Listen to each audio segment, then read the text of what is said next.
Salam à tous. Je suis toujours en convalescence après mon opération. Pour l'instant, je ne peux pas cuisiner, mais je continue à partager mes recettes. Grâce au trésor stocké dans la mémoire de mon téléphone et mon disque dur, je vais vous régaler. Aujourd'hui, place au fameux gâteau turc, le gâteau qui pleure, Alama cake pasta. Commencez par casser 4 œufs dans un bol, ajoutez le zeste d'un demi-citron bio, versez ensuite un pot de yaourt et 2 pots de sucre en poudre non remplis entièrement. Incorporez un sachet de sucre vanillé et le jus d'un demi-citron pressé. Mélangez longuement au batteur. Ajoutez un peu plus de la moitié du pot d'huile de tournesol. Mixez pour obtenir une pâte homogène. Posez la passoire au-dessus. Versez la moitié d'un pot de cacao et la moitié du pot de farine dans la passoire. Tamisez.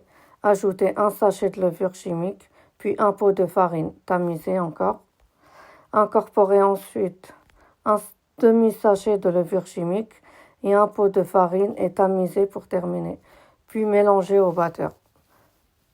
Beurrez un moule et saupoudrez de cacao amer. Versez la pâte et enfournez à 160 degrés pendant environ 25 à 30 minutes. Vérifiez la cuisson avec un couteau. Pour la crème, dans un bol, mélangez de la mascarpone et de la crème liquide. Ajoutez du caviar de vanille, du sucre vanillé en poudre.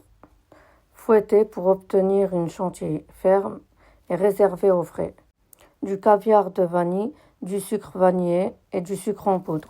Fouettez pour obtenir une chantilly ferme et réservée au frais.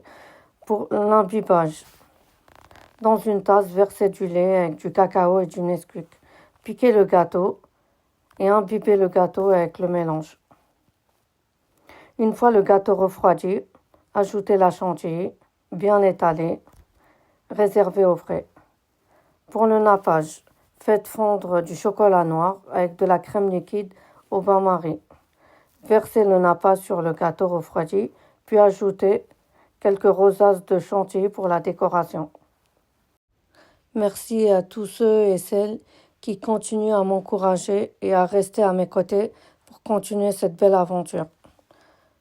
Je compte sur vous pour continuer à suivre mes vidéos et mes créations, pour ne rien manquer des surprises gourmandes à venir. Restez connectés. N'oubliez pas de liker, commenter, partager, surtout de me suivre et de vous abonner. Je vous dis salam, à très très bientôt, Inch'Allah. Bye bye.